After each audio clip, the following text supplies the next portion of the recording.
One of this year's most watched and nastiest congressional races in Illinois, where a Tea Party Republican incumbent faces a Democrat who's a veteran of the war in Iraq. I'll speak with Tammy Duckworth in just a moment, but let's bring in CNN's congressional correspondent, Kate Baldwin. You got some background on what's going on, because it's pretty nasty and ugly out there. Yeah, there's a lot going on here to tell our viewers about. Joe Walsh and Tammy Duckworth, they're fighting for a seat representing the northwest suburbs of Chicago. This was created, this district, as part of redistricting efforts that are really taking place nationwide. But what's really making headlines in this race is the name calling.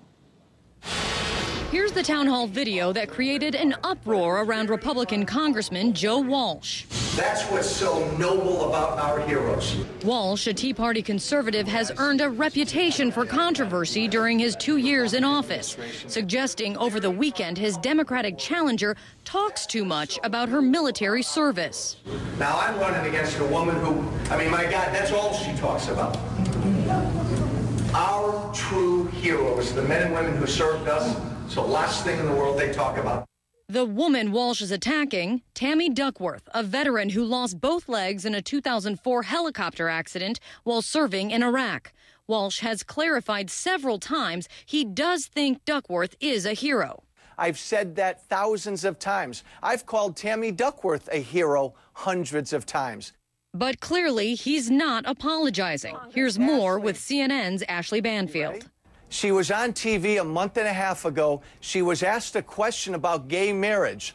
Do you know what she talked about? Her time at Walter Reed. Look, I'll say it again. I have respect for her and her service. My thoughts and prayers go out to her like they do every wounded warrior. But that doesn't demand our vote. Ashley, if that's what it took to get your vote, John McCain, another hero, would be our president. Duckworth has been more than happy to fight back. He's just trying to shift the focus away from the fact that he's done nothing in his 2 years in Congress other than be an extremist loudmouth for the Tea Party. Joe Walsh is having, I think, a bit of a trouble trying to figure out how to run against a war hero. Even though he's the incumbent in the House, he has a new district. He hasn't run from some of this territory before. And I think he is just trying to figure out how to use the experience he has as a way to match up against the record that Tammy Duckworth has.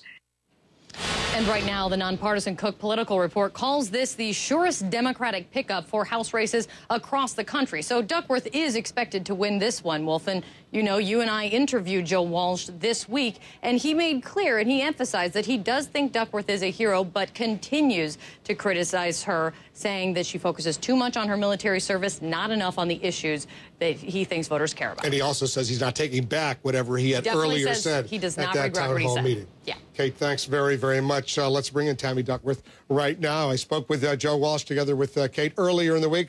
Tammy is here right now. What do you say to his specific charge that the only thing you really want to talk about, Tammy, is your military service? You don't want to talk about the specific economic, social issues that are important to constituents out there.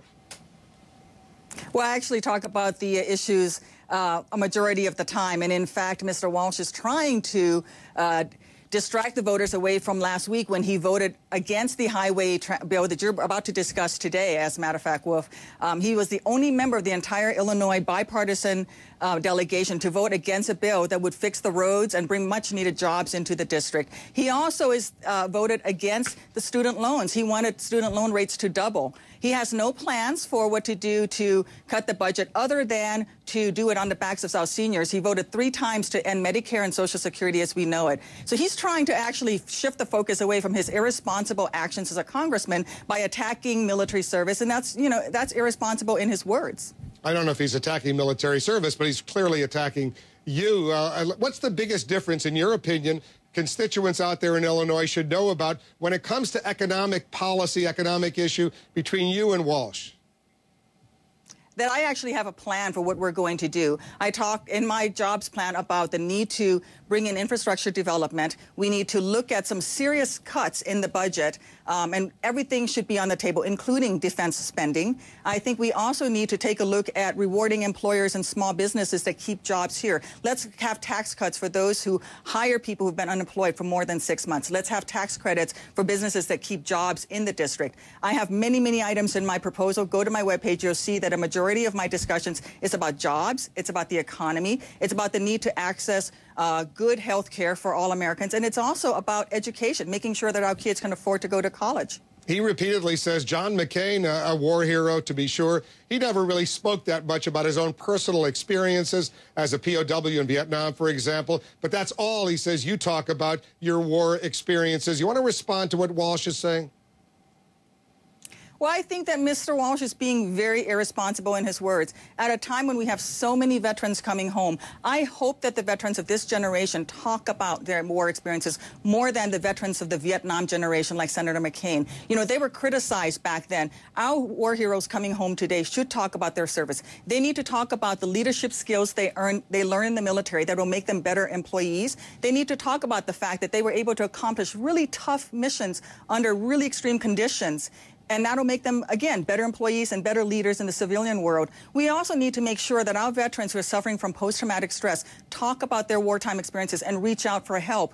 And also, those veterans who become homeless need to talk about the fact that they are homeless. It's very irresponsible for Mr. Walsh, as a sitting congressman, to try to muzzle war veterans and to keep them from talking about their service by trying to insinuate that you're not a hero if you talk about your service, when in fact our veterans should be talking about their service. It will help us better understand why they make better employees so that they can find those jobs. It will also help us address the issues of post-traumatic stress, increasing veteran suicides, the need for access to health care for veterans, and also the need to end homelessness among veterans. Do you have a problem that he never served in the military? None whatsoever. I think there are many, many ways to serve this nation. I think that people who volunteer in their kids' PTA are serving. I think people like my mom, who volunteers at a soup kitchen, is serving this nation. The key is for us to all do a part to make this nation great. And what we need now are people in Washington, just as we have here at home, who are willing to roll up their sleeves and get to work. Mr. Walsh is an example of what is wrong with Washington. He's been there for 2 years, and all he does is use belligerent words and belligerent actions, and he doesn't want to compromise or work with anyone. Instead, he disagrees and argues with anyone who disagrees with him and doesn't see things his way. That's simply not acceptable in a sitting congressman. I agree that the differences on substantive policy issues are what the two of you should be debating about. He's used some nasty words, but you've also suggested, among other things, that Walsh is an extremist loudmouth for the Tea Party. Back in April, you said there's not a crackpot Tea Party idea that he hasn't embraced. Is that appropriate to use that kind of language against the sitting United States congressman? I think it's appropriate against a gentleman who says that he wants to be the poster child for the Tea Party. He actually gave that quote to Time magazine. He's told the people in the district that you're not going to get squat from me, his words, and that he is going to Washington to shout from the mountaintops, and that he's not going to compromise. He's not going to work with anyone. He is there to be a poster child for the Tea Party. Well, if he's proud of that, then he needs to, you know, embrace that, because the people in the district are sick and tired of what's going on in Washington. They want folks who are going to sit down, roll up their sleeves, and get to work. I'm willing to work with anyone who loves this country as much as I do, who's willing to get to work to get the country moving again. That's why in Illinois, we had everyone in the Illinois delegation agreeing to vote in support of the transportation bill, something desperately needed, especially in my district, where we have O'Hare Airport as part of our district. Yet Mr. Walsh was the only one to vote against that much-needed bill and the jobs that would come with it. Do you have a problem? He says that you send, you and your campaign, I assume that's what he means, someone to videotape all of his speaking engagements to watch him wherever he goes. Is that an issue as far as you're concerned? No, since he sent someone to tape all of my speaking engagements as well. So I think it's a standard campaign policy. I think that you should be proud of what you say in public.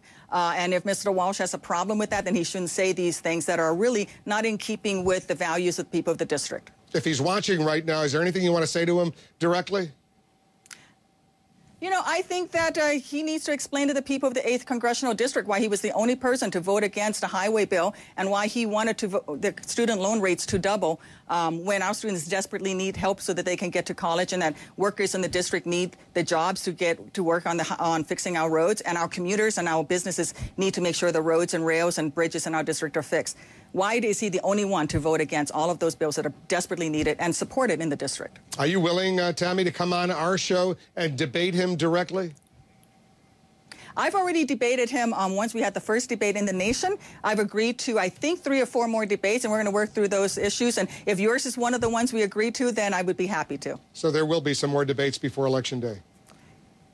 Yes, we already agreed to several more, and we're working through the issues. And we actually had the very first debate in the congressional race in the general election back in May. So we've been seen together in a lot of places. We would love to invite you and Mr. Walsh to come on and do us a good, serious, substantive debate. No name calling, no but nasty words on either side, just the substantive, important issues. I think that our viewers would be very happy to see that.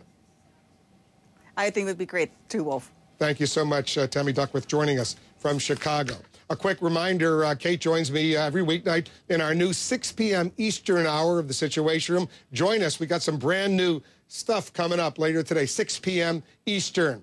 We'll also have much more on this nasty race in our strategy session. But up next, why conservative writer and CNN contributor Eric Erickson says he supports Congressman Joe Walsh, and I'm quoting him now, 1,000%. Roll against the wall and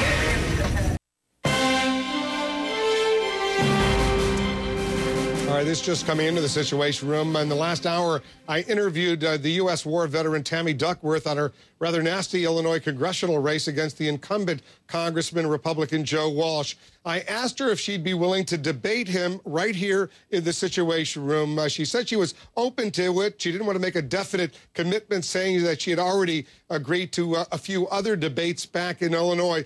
Just a few moments ago, I received a tweet from Congressman Joe Walsh saying this. We'll put it up on the screen. We'll show you what he said, and it was directed to @WolfBlitzer, which is my Twitter name, obviously. It is my name. I'd be happy to come on your show to do a live debate with @Tammy for Congress, referring to Tammy Duckworth. We're looking forward to hosting such a debate if it happens. Walsh agrees, and let's hope that Tammy Duckworth will as well.